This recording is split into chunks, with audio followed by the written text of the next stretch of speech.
Hello बच्चों, आज हम 15.1 प्रोबेबिलिटी के क्वेश्चन नंबर 18 के सॉल्व के साथ एक ऐसी स्टडी हैक्स जानेंगे जो कि आपको अपनी स्टडी के लिए बहुत हेल्पफुल होगी।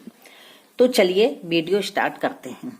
Don't read again and again that you have to revision and learn.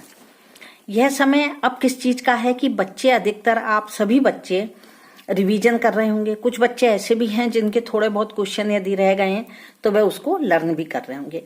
ऐसे में आप एक बात ध्यान रखिए कि यदि आपको रिवीजन करना है या लर्न करना है तो उसे बार बार आप रीड मत करिए। क्या होता है कि बच्चे अधिकतर जब रीड करते हैं तो उनके पेरेंट्स कहते हैं कि बेटा यहाँ पर टीवी चल रहा है, आप यहाँ नहीं बैठिए, लेकिन आप लोग नहीं मानते। कुछ बच्चों के लिए मैं कह रही हूँ, सभी के लिए नहीं। आप उसी के वहां पर कहते हैं हम पढ़ तो रहे हैं, लेकिन यह पढ़ाई का तरीका बिल्कुल गलत है। आप बिल्कुल शांत जगह में बैठिए और बैठ करके आप जो भी रिवीजन कर रहे हैं या लर्न कर रहे हैं उसको केवल पहले एक बार ध्यान से बिल्कुल कॉन्सेंट्रेट होकर पढ़िए। वर्ड बाय वर्ड आप उसका अर्थ समझते हुए पढ़िए। जो चीज आपको 2 घंटे में याद नहीं होगी वह केवल 5 या 10 मिनट में आप लर्न कर लेंगे। बिल्कुल कॉन्सेंट्रेट होकर आप उसे पढ़िए। एक बार पढ़ने के बाद आप उसको आंख बंद करके मन ही मन में दोबारा रिपीट कीजिए। यदि बीच में आप कहीं अटक रहे हैं तो फिर नोटबुक खोलिए या जो आपके सामने रखी हुई ये नोटबुक है आप दोबारा उसमें देखिए और देख करके उसको फिर पढ़िए।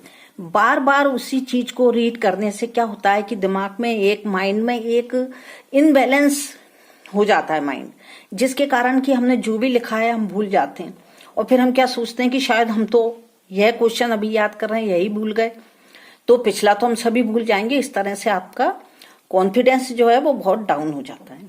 इसलिए एक ही मैं इसमें आपको टिप्स बता रही हूँ कि आप बार बार किसी भी एक ही क्वेश्चन को रीड नहीं करिए, केवल एक बार कॉन्सेंट्रेट होकर उसे रिवीजन करिए, ये याद करिए। उसके बाद आप आगे बढ़ जाइए। जब वो आगे बढ़ जाएंगे तो आप यदि 2 या 3 दिन बाद जब अपना एक टाइम टेबल के अनुसार आप अपना एक छोटा सा सिलेबस तैयार कर लेंगे और फिर उस क्वेश्चन को देखेंगे तो आपको लगेगा कि हाँ, हमने जो क्वेश्चन रिवीजन किया था वह भी हमारे माइंड में है। बस अब मैं इसके बाद आपको क्वेश्चन नंबर 18 समझा दूंगी।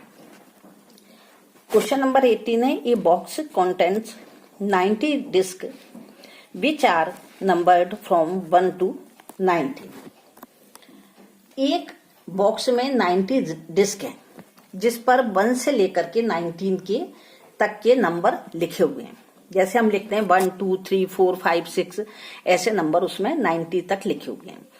If 1 disc is drawn at random from the box, यदि इस बॉक्स में से एक डिस्क को निकाल लिया जाता है, यानी कि कैसे निकाला जाता है, इक्वली लाइकली, जो मैं पहले आपको समझा चुकी हूँ 5.2 में 3 में, कि यानी कि बिल्कुल हमें यादृच्छया कहते हैं इसे, रैंडम, यानी कि बिना किसी पक्षपात के हम यदि उसमें से एक डिस्क को निकाल लेते हैं तो इसकी प्रायिकता क्या होगी, यानी कि इसकी probability, find the probability that it's bears. इसमें 3 पार्ट दिए हैं। फर्स्ट क्या है, ये 2 डिजिट नंबर, यानी कि उस डिस्क के ऊपर 2 डिजिट नंबर यानी 2 अंकों वाली संख्या लिखी है। सेकंड है एक परफेक्ट स्क्वायर नंबर, यानी कि पूर्ण वर्ग संख्या लिखी है। और थर्ड है ए नंबर डिविजिबल बाय 5, यानी कि 5 से विभाज्य एक संख्या लिखी है। अब सबसे पहले हम देखते हैं कि उन्होंने क्या कहा है कि 2 डिजिट नंबर। फर्स्ट इसका जो पार्ट है उसमें लिखा है 2 डिजिट नंबर। 2 डिजिट नंबर कौन कौन से होते हैं हम यह देखते हैं पहले कि 1 डिजिट नंबर क्या है। 1 2 3 4 5 6 7 8 9, यानी 1 से 9 तक के जो नंबर हैं वो कितने हैं, 1 डिजिट, यानी कि एक संख्या वाले नंबर होते हैं, 1 डिजिट नंबर होते हैं जी। इसके बाद जो 10 आते हैं उसमें 2 डिजिट आ जाते हैं। 10 में 1 डिजिट और 10 डिजिट, यानी इकाई का नंबर और इकाई की संख्या और दहाई की संख्या।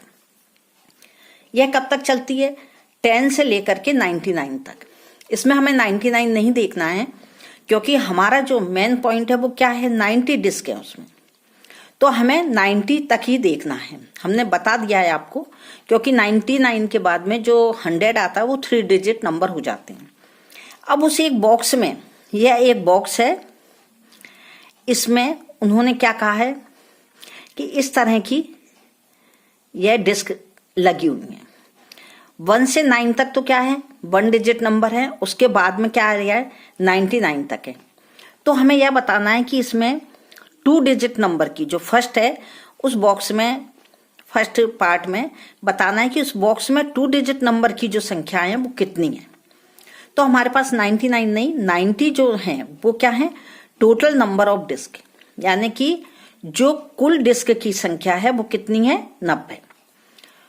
2 डिजिट नंबर कितनी होगी, हमने आपको बताया कि 1 से 90 तक कितने होते हैं, 1 डिजिट, यानी कि इकाई का अंक ही रहता है, दहाई का नहीं आता, इसलिए 1 डिजिट नंबर होते हैं। और हमें टोटल नंबर कितने, 90।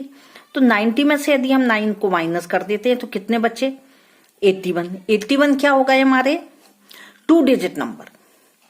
अब हम इसको फॉर्मूले में, यदि आप लिखना चाहो तो फॉर्मूले में लिख देना, और शॉर्ट में लिखना चाहो तो इस तरह लिख दीजिए, PE1, यानी कि इवेंट 1 है, प्रायिकता, प्रोबेबिलिटी किसकी, घटना, फर्स्ट घटना की, या आप ये भी लिख सकते हैं P यानी प्रोबेबिलिटी, ब्रैकेट में लिखिएगा 2 डिजिट नंबर की, N E1 divided by EN S1।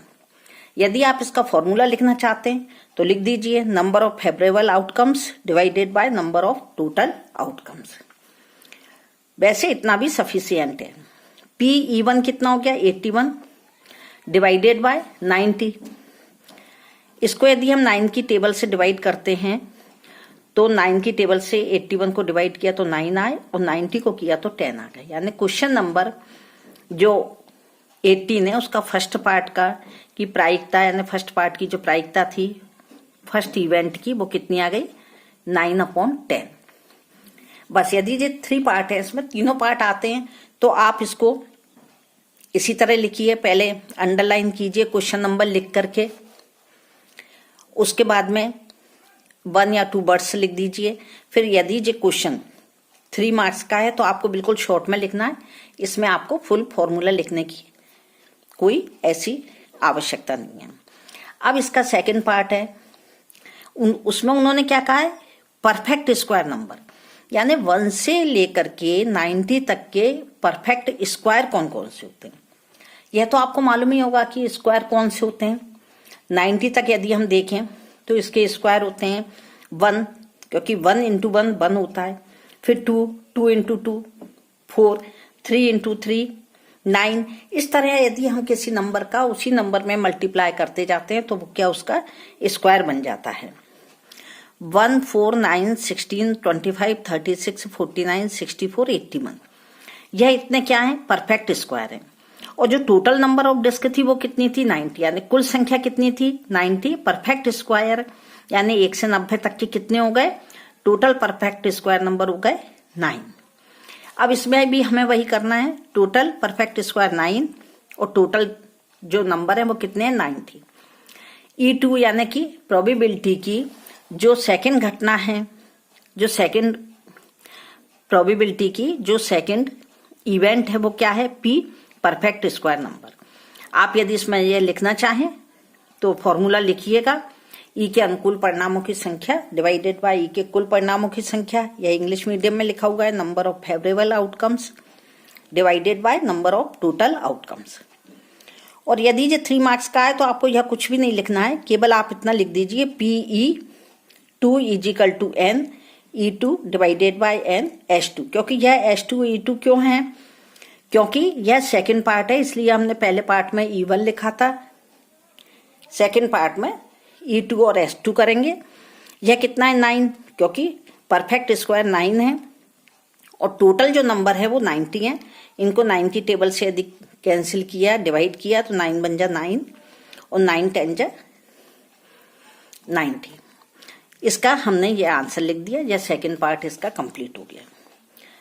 Third part में इसमें क्या दिया गया है, डिविजिबल बाय 5, यानी कि जो नंबर हैं वो 5 से विभाजित होना चाहिए। अब number number from 1 to 90 which are divisible by 5 are कौन कौन से हैं ये नंबर 5, 10, 15, 20, 25, 30 इस तरह 5 को 5 5 प्लस करके यदि हम जोड़ते जा रहे हैं तो यह 90 तक हमारे नंबर कितने हो जाएंगे 18। यानी कि उसमें जिस पर 5 लिखा है 10 लिखा है जिस डिस्क के ऊपर जो नंबर डले हुए हैं वो 5 से डिवाइड होने वाले ऐसी कितनी डिस्क है 18। नंबर ऑफ डिविजिबल बाय 5 कितनी है 18। इसमें हम PE3 लिखेंगे क्योंकि यह इवेंट 3 है, तीसरी घटना है जो कि डिविजिबल बाय 5 है। ई के अनुकूल परिणामों की संख्या, ई के कुल परिणामों की संख्या। आप यह तो आपको याद ही होगा क्योंकि 15.1 के सभी में यह दिया गया है। P3 कितनी है NE3 divided by NS3 18 divided by 19। जब इसको हम कैंसिल करेंगे तो 9 18 बन जाए 18 और 18 5 जा 90। ये क्वेश्चन नंबर 3 यानी इसका 3rd पार्ट 18 क्वेश्चन का कंप्लीट हो गया। Thank you.